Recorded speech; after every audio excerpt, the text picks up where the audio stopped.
Hello students, कैसे हो आप सभी। आज मैं आपके यूट्यूब चैनल इजी बायोटीच पर लेके आई हूँ ASRB नेट एग्रीकल्चर माइक्रोबायोलॉजी के अंदर जो यूनिट 6 हमें दे रखी है उसके अंदर हमें एक टॉपिक दिया गया है जीन एक्सप्रेशन। आज के वीडियो के अंदर हम कंप्लीट उस टॉपिक को डिस्कस करेंगे, जीन एक्सप्रेशन होता क्या है। उसके बाद हमें यहाँ पे डिटेल में gene expression and their regulation भी करना पड़ेगा, ये हमें अलग से टॉपिक मेंशन है। तो नेक्स्ट वीडियो जो हमारी रहेगी उसके अंदर मैं आपको रेगुलेशन करा दूंगी एंड आज के वीडियो के अंदर हम देखेंगे जीन एक्सप्रेशन क्या होता है। तो सबसे पहले जैसे कि हमें पता है सेंट्रल डोग्मा क्या होता है, तो डीएनए से डीएनए बनना उस प्रोसेस को हम क्या बोलते हैं। जैसे डीएनए से डीएनए बनना, इस प्रोसेस को हम क्या बोलेंगे, इसको हम बोलेंगे रेप्लिकेशन। एंड यहाँ पे हम कौन से एंजाइम को यूज़ करते हैं, यहाँ पे हम यूज़ करते हैं एंजाइम डीएनए पॉलीमरेज को। उसके बाद डीएनए से आरएनए बनना, इस प्रोसेस को हम क्या बोलते हैं, इस प्रोसेस को हम बोलते हैं ट्रांसक्रिप्शन। और यहाँ पे जो एंजाइम हम यूज़ करते हैं वो है आरएनए पॉलीमरेज। उसके बाद हम जब आरएनए से प्रोटीन बनाते हैं तो इस प्रोसेस को हम क्या बोलते हैं, इसको हम बोलते हैं ट्रांसलेशन प्रोसेस। एंड यहाँ पे जो हम एंजाइम्स यूज़ करते हैं वो हैं जैसे पेप्टाइडल ट्रांसफेरेज हो गया, अमाइनो एसाइल टीआरएनए सिंथेटेज हो गया। ये क्या है, एंजाइम्स हैं जिनको हम यूज़ करते हैं in the process of translation. तो यहाँ पे अभी तक हमने क्या पढ़ा, डीएनए से डीएनए बनना, that's called DNA replication. And जो एंजाइम है वो है हमारा डीएनए पॉलीमरेज। उसके बाद जब हम डीएनए से आरएनए बनाते हैं उस प्रोसेस को हम बोलते हैं ट्रांसक्रिप्शन, जिसके अंदर हम आरएनए पॉलीमरेज एंजाइम को यूज़ करते हैं। उसके बाद अगर हम आरएनए से प्रोटीन की सिंथेसिस करते हैं तो हम यूज़ करते हैं ट्रांसलेशन प्रोसेस को। एंड यहाँ पे जो एंजाइम आते हैं हमारे वो है अमाइनो एसाइल टीआरएनए सिंथेटेज और पेप्टाइडल ट्रांसफेरेज। तो ये था हमारा बेसिक। अब हमें ये जो पिक्चर है इसके थ्रू भी हमें यही बताया गया है, जब डीएनए से एमआरएनए बनता है उस प्रोसेस को हम बोलते हैं ट्रांसक्रिप्शन, और जब एमआरएनए से प्रोटीन हम बनाते हैं उस प्रोसेस को हम बोलते हैं ट्रांसलेशन। इसके बाद हम शुरू करते हैं हमारे टॉपिक को। सबसे पहले हम देखते हैं जीन एक्सप्रेशन होता क्या है। तो the process of reading A gene and building the corresponding proteins is called gene expression. यानी कि जीन्स को रीड करके वो क्या बनाएगा, कोरस्पॉन्डिंग प्रोटीन्स का बिल्डअप करता है, उसको हम क्या बोलते हैं, जीन एक्सप्रेशन बोलते हैं। उस प्रोसेस को हम क्या बोलेंगे, जीन एक्सप्रेशन प्रोसेस बोलेंगे। इसके बाद जो जीन एक्सप्रेशन प्रोसेस है उसके अंदर दो स्टेप्स इन्वॉल्व किए गए हैं। फर्स्ट है transcription and the second one is translation. तो सबसे पहले ट्रांसक्रिप्शन के अंदर क्या होता है, डीएनए से आरएनए बनना। इसके अंदर क्या होता है, रीडिंग ऑफ द जीन, यानी कि इस प्रोसेस के अंदर हम क्या करते हैं, जो जीन्स हैं उनको रीड आउट करते हैं। उसके बाद ट्रांसलेशन के अंदर हम क्या करते हैं, आरएनए से protein banana, that's called translation. And यहाँ पे हम क्या करते हैं, प्रोटीन को बिल्डअप करते हैं। तो यहाँ पे दो प्रोसेस हैं जो कि हमारी जीन एक्सप्रेशन के अंदर इन्वॉल्व की गई हैं। उसके बाद हमें यहाँ पे बोला गया है every cell in living organism contain instruction from for every structure and process in your body. यानी कि हर एक सेल है लिविंग ऑर्गेनिज्म के अंदर, मतलब हम क्या हैं, लिविंग ऑर्गेनिज्म है। हमारा जो शरीर है, हमारी जो बॉडी है वो किससे बनी हुई है, सेल से बनी हुई है। सेल क्या है, स्ट्रक्चर और फंक्शनल यूनिट है लाइफ की। तो यहाँ पे बोला गया है कि every cell in living organism contain instruction for every structure and process in your body. These instructions are contained in a material called DNA। जैसे कि डीएनए हमारे क्या है, जेनेटिक मटेरियल है जो कि न्यूक्लियस के अंदर प्रेजेंट होता है। और डीएनए क्या है, हेरिडिटरी मटेरियल है जो कि पेरेंट्स से ऑफस्प्रिंग के अंदर पास होता है। अब मेजर क्वेश्चन आता है कि मैम अगर पेरेंट्स से डीएनए ही पास हो गया तो पेरेंट्स के अंदर डीएनए कहाँ से आएगा। तो जो डीएनए है उसकी कॉपी पेरेंट्स से ऑफस्प्रिंग के अंदर पास होती है। यहाँ पे क्या होता है, रेप्लिकेशन होता है, और रेप्लिकेशन से क्या बनती हैं, कॉपीज बनती हैं। और वो जो कॉपी है वो क्या होती है, पेरेंट्स से ऑफस्प्रिंग के अंदर पास होती है। तो ये जो जेनेटिक मटेरियल है इसके अंदर क्या है, सारी इंफॉर्मेशन प्रेजेंट है। तो यहाँ से जो हमारी सेल्स हैं वो क्या करती हैं, इंस्ट्रक्शन लेती हैं for every structure and process in your body. तो यहाँ पे बोला गया है जो डीएनए है वो क्या है, कुक बुक है फॉर योर एंटायर बॉडी।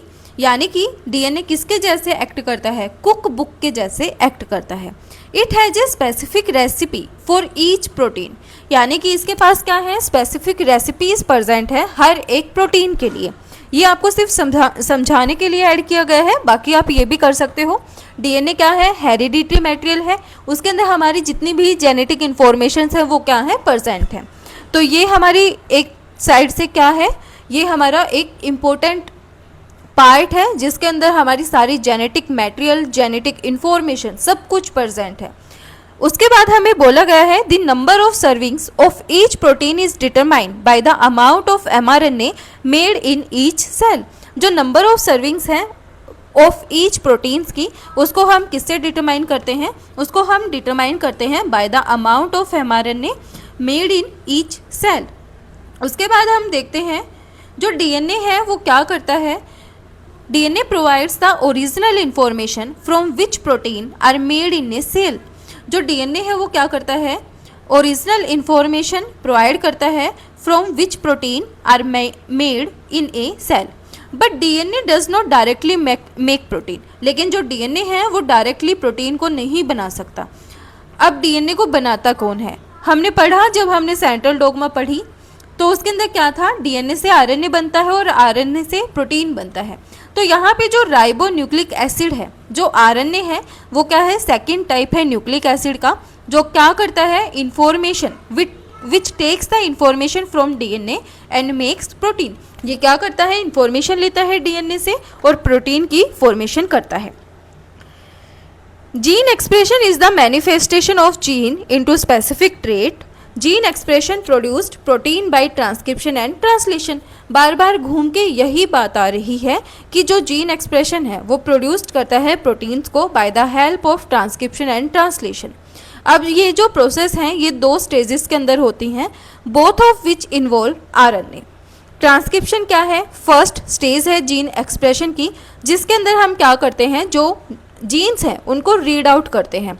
यहाँ पे क्या होता है, the process of making RNA from the information in DNA similar to copying notes from the board to a notebook. किसके जैसे सिमिलर है, जैसे कि बोर्ड के ऊपर नोट्स हैं और उनको हम क्या कर रहे हैं, कॉपी कर रहे हैं। तो ये प्रोसेस क्या है, सिमिलर है। यहाँ से जो आरएनए है वो क्या करता है, इंफॉर्मेशन लेता है डीएनए से और प्रोटीन्स की फॉर्मेशन करने में हेल्प करता है। उसके बाद ट्रांसलेशन क्या है, जीन एक्सप्रेशन की सेकेंड स्टेज है। ये क्या करता है, uses the information in RNA to make a specific protein. यानी कि हमने पढ़ा ट्रांसलेशन क्या होता है, आरएनए से प्रोटीन बनना, that is translation. Translation is similar to translating a sentence in one language to another language. जैसे हम पढ़ते हैं, अगर कोई दूसरे स्टेट का बच्चा है, वो हमारी लैंग्वेज नहीं समझ पा रहा, तो क्या करते हैं, वो ट्रांसलेट करते हैं एक लैंग्वेज से दूसरी लैंग्वेज के अंदर। तो उस जो ट्रांसलेशन है वो भी क्या है, सिमिलर प्रोसेस है। इसके अंदर क्या किया जाता है, ट्रांसलेट किया जाता है इंफॉर्मेशंस को from one language to another language. यानी कि सिंपल उसमें हम समझें तो यहाँ पे जो आरएनए दी न्यूक्लिक एसिड लैंग्वेज और प्रोटीन दी अमाइनो एसिड लैंग्वेज, इनको क्या किया जाता है, ट्रांसलेट किया जाता है। सिंपल आप इतना समझो ट्रांसलेशन क्या होता है और ट्रांसक्रिप्शन क्या होता है। उसके बाद इनकी मैं आपको थोड़ी डिटेल में बता दूंगी प्रोसेसेस क्या होती हैं। बाकी आपको यूनिट 6 के अंदर जो ट्रांसक्रिप्शन और ट्रांसलेशन है वो डिटेल में दिया गया है। प्रोकैरियोट्स और यूकैरियोट्स का हम दोनों कवर करेंगे अच्छे से, वहाँ से क्वेश्चंस पूछे जाएंगे। अब हम देखते हैं आरएनए क्या होता है। जो आरएनए है वो मेजर रोल प्ले करता है जीन एक्सप्रेशन के अंदर। 3 types of RNA complement DNA and translate the genetic code into protein. 3 type के आरएनए होते हैं, जैसे कि एमआरएनए हो गया, टीआरएनए हो गया और आरआरएनए हो गया। ये क्या करता है, ट्रांसलेट करता है जेनेटिक कोड को प्रोटीन्स के अंदर। Like DNA, RNA is made up of nucleotide सब यूनिट्स लिंक टुगेदर। उसके बाद यहाँ पे हम देखें जो आरएनए है वो डिफ़र होता है डीएनए से 3 वेज के अंदर। सबसे पहले हमें पता है जो डीएनए है उसका जो स्ट्रक्चर है वो कैसा होता है, डबल हेलिकल होता है, और जो आरएनए है वो क्या होता है, सिंगल स्टैंडर्ड होता है। उसके बाद यहाँ पे बोला गया है जो डीएनए है उसके अंदर कौन कौन से बेसिस प्रेजेंट होते हैं, हमें पता है। जैसे उसके अंदर क्या क्या प्रेजेंट होते हैं, सबसे पहले हम न्यूक्लियोटाइड्स की बात करते हैं यहाँ पे, जो हमारे बेसिस प्रेजेंट होते हैं। एडेनिन किसके साथ पेयर करता है? थाइमिन के साथ। साइटोसिन करता है गुआनिन के साथ, यानी कि गुआनिन करता है साइटोसिन के साथ या फिर साइटोसिन करता है गुआनिन के साथ। इनके बीच में ट्रिपल बॉन्ड प्रेजेंट होते हैं। ये बेसिस हमारे किसके केस में प्रेजेंट होते हैं? ये हमारे होते हैं डीएनए के केस में। उसके बाद जब हम आरएनए की बात करते हैं तो आरएनए के अंदर at the place of thymine uracil present होता है, जो कि एडेनिन के साथ क्या करता है? पेयरिंग करता है, और इनके बीच में भी डबल बॉन्ड प्रेजेंट होता है। एक ये डिफरेंस हो गया। उसके बाद यहाँ पे डीएनए के अंदर डीऑक्सीराइबोज शुगर प्रेजेंट होती है, एंड जो आरएनए है उसके अंदर राइबोज शुगर प्रेजेंट होती है। ये इसके क्या हैं? 3 मेजर डिफरेंसेस हैं। उसके बाद हम बात करें 3 टाइप ऑफ आरएनए की, जो कि मेजर रोल प्ले करते हैं जीन एक्सप्रेशन के अंदर। फर्स्ट है मैसेंजर आरएनए, सेकंड है ट्रांसफर आरएनए, थर्ड है राइबोसोमल आरएनए। मैसेंजर आरएनए क्या करता है? इसको हम एमआरएनए भी बोलते हैं। Produced when DNA is transcribed into RNA. The mRNA carries instruction for making a protein from a gene and deliver the instruction to the site of translation। जो mRNA है वो क्या करता है? इंस्ट्रक्शन को कैरी आउट करता है proteins को बनाने के लिए। कहाँ से करता है? जीन्स से करता है, और डिलीवर करता है उन इंस्ट्रक्शंस को to the site of translation. उसको हम क्या बोलते हैं? मैसेंजर आरएनए बोलते हैं। उसके बाद है ट्रांसफर आरएनए, जिसको हम टीआरएनए भी बोलते हैं, एंड यहाँ पे मेजर क्वेश्चन यहीं से पूछे जाते हैं। फिर यहाँ पे हम देखें at the site of translation read the instruction carried by the mRNA. Translation की साइट पे ये क्या करता है? इंस्ट्रक्शन को रीड करता है, जो कि कैरी आउट की जाती हैं by the mRNA. Then translate the mRNA sequence into protein subunits called amino acid. उसके बाद ये क्या करता है? ये ट्रांसलेट कर देता है एमआरएनए सीक्वेंस को प्रोटीन सब यूनिट्स के अंदर, जिनको हम बोलते हैं अमाइनो एसिड्स। उसके बाद है राइबोसोमल आरएनए। राइबोसोमल आरएनए क्या है? Is an RNA molecule that is part of the structure of ribosome, जो कि किसका पार्ट है? स्ट्रक्चर ऑफ राइबोसोम का पार्ट है। Ribosome are the cellular structure where protein production occurs. Ribosome क्या है? एक सेलुलर स्ट्रक्चर है जहाँ पे प्रोटीन की फॉर्मेशन होती है। अब हम देखते हैं type of RNA and their structures. तो यहाँ पे ये जो हमारा है, ये हमारा मैसेंजर आरएनए का क्या है? स्ट्रक्चर है। उसके बाद ये हमारा टीआरएनए का स्ट्रक्चर है, एंड ये हमारा आरआरएनए का स्ट्रक्चर है। तो ये आप यहाँ पे देख सकते हो। अब जो जैसे हम बात करें राइबोसोम्स की, तो सबसे पहले जब हम बात करते हैं राइबोसोम्स, तो राइबोसोम्स क्या होते हैं? राइबोसोम्स जो हमारी रफ एंडोप्लाज्मिक रेटिकुलम है उससे क्या होते हैं? अटैच होते हैं, जो किसके लिए रिस्पॉन्सिबल होते हैं? प्रोटीन की सिंथेसिस के लिए रिस्पॉन्सिबल होते हैं। अब जो ये राइबोसोम्स होते हैं, ये क्या होते हैं? 2 टाइप के होते हैं। कौन कौन से होते हैं? एक होता है 70S और एक होता है 80S राइबोसोम्स। तो जो 70S है उसके अंदर जो लार्ज सब यूनिट है वो कौन सी होती है? वो होती है 50S, और जो स्मॉल सब यूनिट है वो होती है 30S। ठीक है। जो 50S है, यानी कि जो लार्ज सब यूनिट है, उसके अंदर और कौन कौन सी सब यूनिट्स प्रेजेंट होती हैं? वो है 23S और 5S। और प्रोटीन कौन सा है? मतलब प्रोटीन कितने होते हैं इसके अंदर? 34 प्रोटीन्स प्रेजेंट होते हैं, या फिर 34 प्रोटीन होता है इसके अंदर। 30S के अंदर 16S सीक्वेंस क्या होती है? प्रेजेंट होती है, यानी कि 16S सब यूनिट इसके अंदर प्रेजेंट होती है। उसके बाद हम बात करें 80S की, तो 80S जो राइबोसोम है वो यूकैरियोटिक राइबोसोम होता है, जो कि यूकैरियोट्स के अंदर प्रेजेंट होता है। और 70S कौन सा था? 70S था प्रोकैरियोटिक राइबोसोम। 80S के अंदर जो सब यूनिट्स हैं वो 60S और 40S होती हैं। इसके अंदर 60S के अंदर कौन से आरआरएनए हैं? वो हैं 28S, 5.8S और 5S। याद रखना, 28S, 5.8S, 8S और 5S। और 40S के अंदर है 18S। ये इसकी क्या है? सब यूनिट्स प्रेजेंट हैं। S इज ए सेब्जर्स कोफिशिएंट, जिसको हम क्या करते हैं? डिनोट करते हैं S से। ये सब याद रखना राइबोसोम्स के बारे में। एंड इसका मेजर फंक्शन यही है, ये क्या करता है? प्रोटीन की सिंथेसिस करता है। उसके बाद हम यहाँ पे डिटेल में देखते हैं थोड़ा टीआरआरएनए का स्ट्रक्चर, क्योंकि यहाँ से क्वेश्चन पूछे जाते हैं। इसको हम क्या बोलते हैं, ट्रांसफर आरएनए बोलते हैं। ये क्या है, टाइप है आरएनए मॉलिक्यूल का जो कि क्रूशियल रोल प्ले करता है for the synthesis of protein. ये एक्ट करता है एज ए अडेप्टर मॉलिक्यूल। किसके जैसे एक्ट करता है, अडेप्टर मॉलिक्यूल के जैसे एक्ट करता है। उसके बाद इसका हम स्ट्रक्चर देखें तो देखो, जो टीआरआरएनए है उसकी जो शेप है वो कैसी होती है, clover leaf like structure present होती है। कैसी होती है, clover leaf like structure present होती है। एंड यहाँ से क्वेश्चन पूछा जाएगा कि जो टीआरआरएनए है उसकी शेप कैसी होती है। तो वैसे तो इसकी जो शेप्स हैं उसको हम और भी नाम बोलते हैं, जैसे कि एल शेप भी बोलते हैं और शेप्स भी हम बोलते हैं, लेकिन जो क्वेश्चन पूछा जाता है वो हमारे यहाँ पे क्लोवर लीफ से ही पूछा जाता है। ठीक है, तो यहाँ पे याद रखना इसकी जो शेप है वो कैसी है, क्लोवर लीफ लाइक है। अब यहाँ पे हम बात करें इसके अंदर क्या क्या प्रेजेंट होते हैं, तो यहाँ पे जैसे यहाँ पे एंटी कोडोन रीजन होता है जहाँ पे कोडोन्स आके क्या करते हैं, बाइंड आउट करते हैं। ये क्या है, वोवल पोजीशंस हैं। इसके बाद मैं बताऊंगी वोवल पोजीशन भी क्या होता है। ठीक है, ये एंटी कोडोन लूप है, यहाँ पे ये एंटी कोडोन स्टेम है, ये वेरिएबल लूप है। एंड यहाँ पे D loop, T loop, acceptor stem और अमाइनो एसिड अटैचमेंट स्टेप, ये यहाँ पे क्या है, प्रेजेंट होते हैं। यहाँ पे क्या होते हैं, अमाइनो एसिड्स प्रेजेंट होते हैं। जो एक्सेप्टर आर्म है, जो एक्सेप्टर स्टेम है, वो लोकेटेड होती है one end of the L shape, और ये क्या करती है, बाइंड करती है स्पेसिफिक अमाइनो एसिड्स को। It bind to a specific amino acids, ये क्या होती है, बाइंड होती है स्पेसिफिक अमाइनो एसिड से। जो एंटीकोडोन स्टेम है, जो एंटीकोडोन लूप है, वो क्या होती है, अदर एंड की साइड प्रेजेंट होती है। इट कंटेन्स द एंटीकोडोन्स जो कि रिकॉग्नाइज करती है कॉम्प्लीमेंट्री कोडोन ऑन एमआरएनए।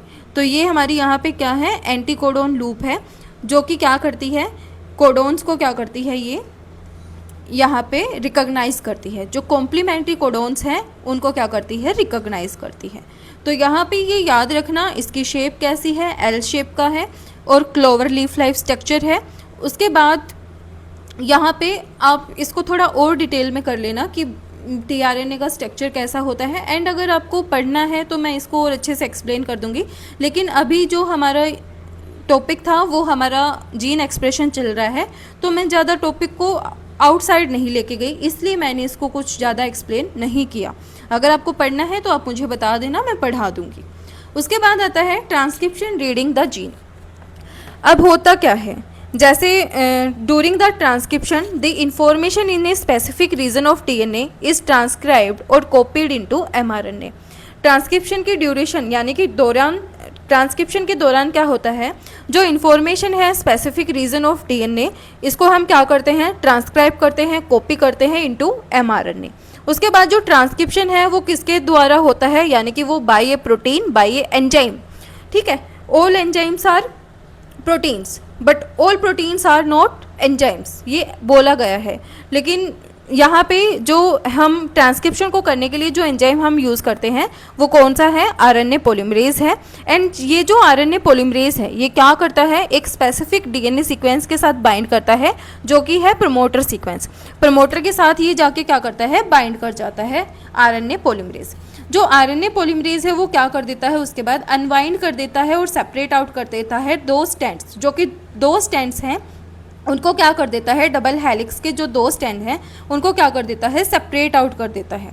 उसके बाद जो आरएनए पॉलीमरेज है वो क्या करता है, मूव्स करता है along the bases on the DNA strand and add complementary RNA base as it's read the DNA of the gene. उसके बाद ये क्या करता है, जो कॉम्प्लीमेंट्री आरएनए बेसिस है उनको ऐड करने लग जाता है।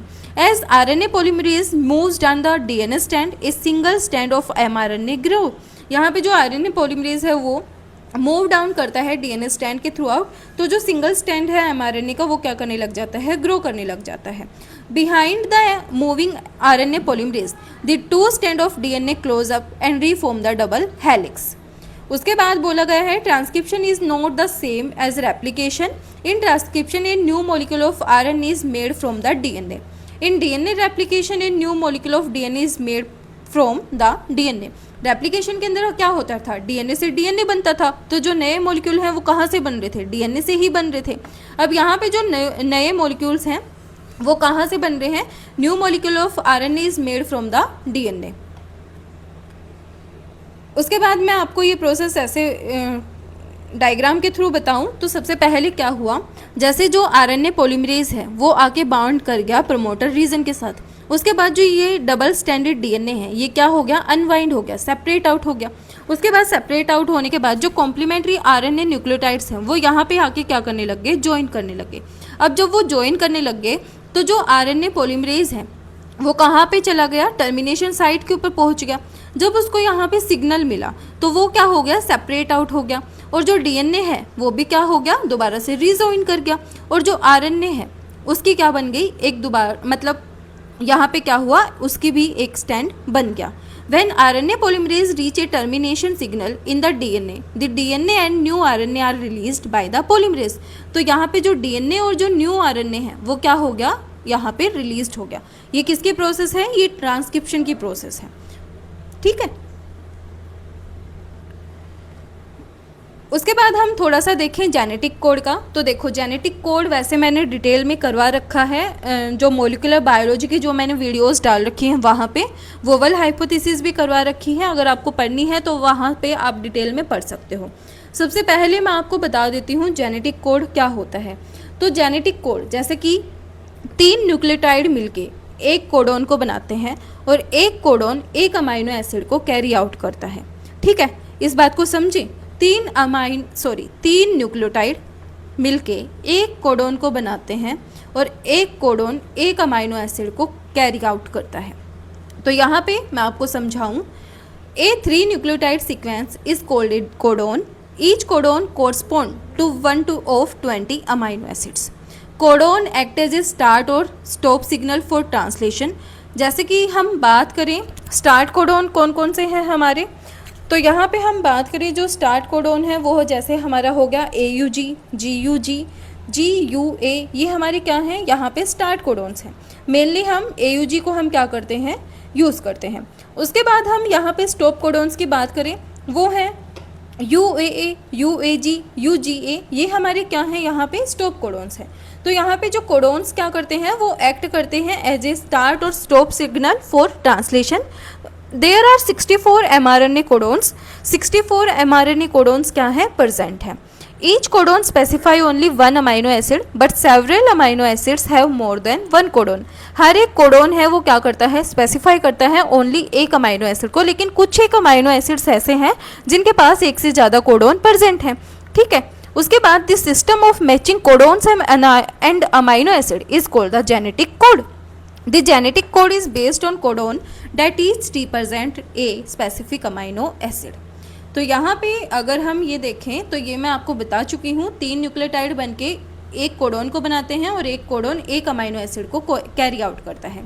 लेकिन जब वोवल हाइपोथेसिस को देखा गया था, वोवल हाइपोथेसिस के अंदर क्या बोला गया था, देखो अकॉर्डिंग टू जो हमारे वाटसन एंड क्रिक थे उन्होंने क्या बोला था कि जो एक न्यूक्लियोटाइड है वो एक कोडोन है वो एक अमाइनो एसिड ही एक अमाइनो एसिड को क्या करेगा, कोड करेगा। लेकिन जब वोवल हाइपोथेसिस को देखा गया तो यहाँ पे क्या देखा कि जो एक न्यूक्लियोटाइड है वो एक से ज़्यादा क्या कर रहा है, अमाइनो एसिड्स को कोड कर रहा है। तो यहाँ पे जब ये देखा गया तो जो वाटसन और क्रिक हैं उनको क्या कर दिया था, यहाँ पे मतलब वैसे फेल तो प्रूफ नहीं किया था क्योंकि हम वाटसन और क्रिक का जो डबल हेलिक मॉडल है उसी को हम यूज़ करते हैं, लेकिन वहाँ पे उस टाइम पे सोचने को मजबूर कर दिया था, ठीक है। तो वहाँ पे क्या थे, 64 कोडोन्स प्रेजेंट थे। 64 कोडोन्स वहाँ पे क्या कर रहे थे, वो पेयरिंग कर रहे थे। और जो हमारे अमाइनो एसिड्स हैं वो कितने होते हैं, 20 अमाइनो एसिड्स होते हैं, ठीक है। तो यहाँ पे ये थोड़ा सोचने के लिए क्या था, अजीब था कि मतलब भाई इतने अमाइनो एसिड्स कैसे कैरी आउट करेंगे, यानी कि कैसे कोड करेंगे। तो यहाँ पे क्या कंक्लूजन निकाला था वोवल हाइपोथेसिस के अंदर लास्ट में, कि जो एक अमाइनो एसिड है वो एक से ज़्यादा कोडोन को क्या कर सकता है, कोड कर सकता है। ये इसका क्या निकला था, कंक्लूजन निकला था, ठीक है। तो अब यहाँ पे हम देखें जैसे फिनाइल एनालाइन है, ये क्या करता है, कोड करता है UUC को। ल्यूसीन करता है UUA UUG को। तो ये सब आप यहाँ पे पढ़ सकते हो कि कौन सा अमाइनो एसिड किसको कोड करता है, क्योंकि यहाँ से क्वेश्चन पूछा जा सकता है। ठीक है, फिर उसके बाद मैं आपको बता देती हूँ असेंशियल अमाइनो एसिड्स कौन से होते हैं और नॉन असेंशियल अमाइनो एसिड्स कौन से होते हैं। तो देखो, हमारे 20 अमाइनो एसिड्स होते हैं, 2 अमाइनो एसिड्स और भी हैं वो, लेकिन यहाँ पे असेंशियल जो अमाइनो एसिड्स हैं उनके अंदर इंक्लूड नहीं किए जाते। तो यहाँ पे जो 20 अमाइनो एसिड्स हैं उन्हीं को हम क्या करते हैं, पढ़ते हैं। वैसे तो 22 अमाइनो एसिड्स हो गए, 2 और भी हैं हमारे, लेकिन हम 20 को ही क्या करते हैं, पढ़ते हैं। तो सबसे पहले हम बात करें असेंशियल अमाइनो एसिड्स की। जो असेंशियल अमाइनो एसिड्स हैं वो 9 होते हैं, नाम सुन लेना आप। Histidine, isoleucine, leucine, lysine, methionine, phenyl alanine, threonine, tryptophan and valine. इसको आप याद कर सकते हो वी हील MPTT से। असेंशियल अमाइनो एसिड्स कितने हैं, 9 हैं। उसके बाद जो बच गए वो आपके क्या हैं, नॉन असेंशियल अमाइनो एसिड्स हैं। एंड इनको पक्का से याद करना कि कौन सा अमाइनो एसिड किसको कोड कर रहा है, क्योंकि यहाँ से क्वेश्चन पूछे जाएंगे। ठीक है, फिर उसके बाद हम यहाँ पे बात करें ट्रांसलेशन की। तो ट्रांसलेशन की प्रोसेस क्या है, RNA से प्रोटीन बनना, डेट्स कॉल्ड ट्रांसलेशन। ये आप रीड आउट कर लेना, इसको मैं आपको डायरेक्ट डायग्राम के थ्रू ही समझा देती हूँ ट्रांसलेशन होता क्या है। तो सबसे पहले देखो, ये न्यूक्लियस है, न्यूक्लियस के अंदर क्या है, जेनेटिक मटेरियल प्रेजेंट था। ठीक है, उसके बाद RNA ने क्या किया, इसको रीड आउट किया। अब RNA के बाद जो प्रोसेस हुई, RNA बनने के बाद हमें क्या बनाना है, हमें बनाना है प्रोटीन। तो सबसे पहले जो ribosome mRNA and tRNA which is carrying the amino acid methionine bind together. यहाँ पे क्या है, जो अमाइनो एसिड मिथ्योनिन है वो यहाँ पे आके क्या कर गया, बाइंड कर गया। ये हमारे क्या है, tRNA मॉलिक्यूल है। ठीक है, फिर सेकेंड स्टेप के अंदर क्या हुआ, a new tRNA arrives and bind to the next codon on the mRNA। A peptide bond form between the first amino acid and the second amino acid created by the tRNA। अब यहाँ पे क्या हुआ, एक नया tRNA molecule आया और वो यहाँ पे आके क्या कर गया, अटैच कर गया। ठीक है, नेक्स्ट कोडोन के ऊपर अटैच कर गया। अब इन दोनों ने क्या बना लिया, पेप्टाइड बॉन्ड को बना लिया। उसके बाद तीसरे स्टेप में क्या हुआ, जो फर्स्ट tRNA था ये क्या कर गया, डिटैच कर गया and leave its amino acid. ठीक है, कौन सा amino acid, methionine amino acid. With each new tRNA the amino acid chain grow. हर एक नए tRNA के साथ जो अमाइनो एसिड चेन है वो क्या करने लग गई, ग्रो करने लग गई। tRNA तो डिटैच हो गया, लेकिन यहाँ पे जो अमाइनो एसिड है वो क्या कर गया, लीव यहीं पे रह गया। तो हर एक अमाइनो एसिड, हर एक नए tRNA के साथ जो अमाइनो एसिड चेन है वो क्या करने लग गई, ग्रो करने लग गई। The process and when A stop codon is reached. अब ये जो प्रोसेस है ये कॉन्टिन्यूसली चल रही थी, लेकिन इनको बीच में यहाँ पे क्या मिल गया, स्टॉप कोडोन मिल गया, जो कि हमारा है UAG। तो जब ये स्टॉप कोडोन पे आई तो जो प्रोसेस है वो क्या हो गई, टर्मिनेट हो गई। तो यहाँ पे बाद में हमें यहाँ पे क्या मिला, जो हमारा राइबोसोम था वो भी हमारा क्या हो गया, अलग हो गया। tRNA भी हमारा अलग हो गया। एंड उसके बाद हमें यहाँ पे क्या मिली, न्यूली मेड पॉलीपेप्टाइड चेन हमें यहाँ से मिल गई। ये क्या है, अमाइनो एसिड चेन क्या हो गई, यहाँ पे रिलीज आउट हो गई। तो ये है हमारी यहाँ पे ट्रांसलेशन की प्रोसेस। ठीक है, उसके बाद हम देखिए कॉम्प्लेक्सिटी ऑफ जीन एक्सप्रेशन।